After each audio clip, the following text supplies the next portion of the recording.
오늘 말씀은 예레미야 32장 7절입니다.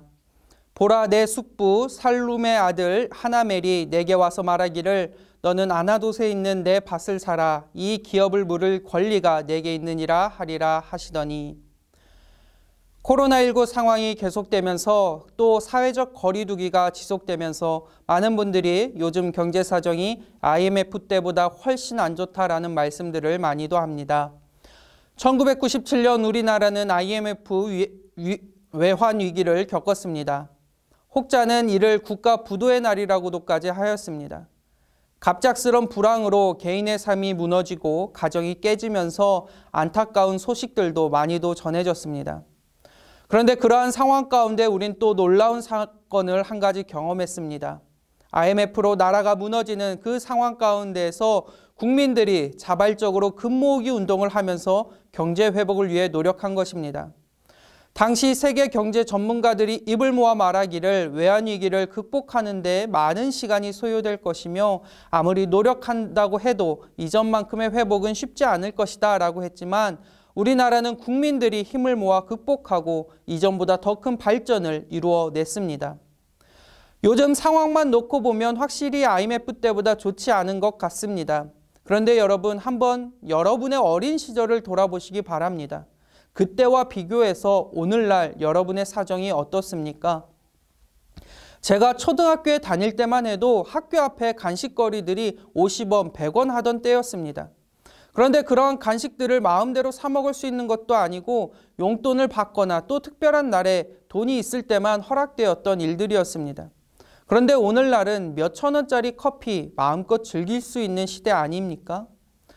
우리는 힘을 모아 그 누구도 장담 못했던 IMF를 극복한 사람들입니다. 코로나19로 경제 상황이 악화되었지만 우리는 이 또한 극복하리라고 믿습니다. 더욱이 오늘 우리에게 주시는 말씀을 통해 힘을 내는 여러분 되시기를 바랍니다. 오늘 본문의 말씀은 이렇습니다. 느부갓네살의 군대가 이스라엘을 포위한 지 수개월이 지났습니다. 그리고 하나님의 말씀을 선포해야 할 예레미야는 왕의 미움을 받아 시위대 뜰에 갇혀 있었습니다. 적군은 애워싸고 있고 이를 타개할 방법을 가지고 있었던 예언자는 갇혀 하나님의 말씀을 선포하지도 못하는 진퇴양난의 상황입니다. 멸망으로 치닫고 있는 이스라엘에게 그 어떠한 희망도 보이지 않는 상황입니다. 이러한 상황 가운데 하나님께서 하나의 표징을 보여주시는데 예레미야의 숙부 하나멜이 아나돗에 있는 밭을 팔러 올 것이고 또 그것을 사라고 말씀하시는 겁니다.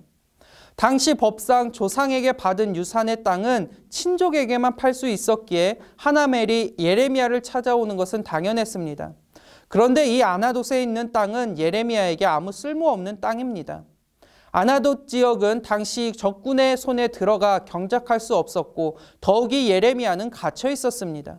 그리고 이스라엘의 법상 땅을 판다고 할지라도 그 소유권을 넘기는 것이 아니라 사용권만을 넘기기에 희년이 오면 예레미야는 그 땅을 다시 숙부에게 넘겨야만 합니다. 그렇게 예레미야에게는 그냥 돈만 날리는 일일 뿐입니다. 그럼에도 하나님께서는 그 아나돗의 땅을 사라고 명령하셨고 예레미야는 그 명령이 하나님의 표징임을 깨달았습니다. 그래서 아나돗의 땅을 산 것을 대대적으로 홍보하면서 이스라엘 사람들에게 보여주며 말합니다. 사람이 이 땅에서 집과 밭과 포도원을 다시 사게 되리라.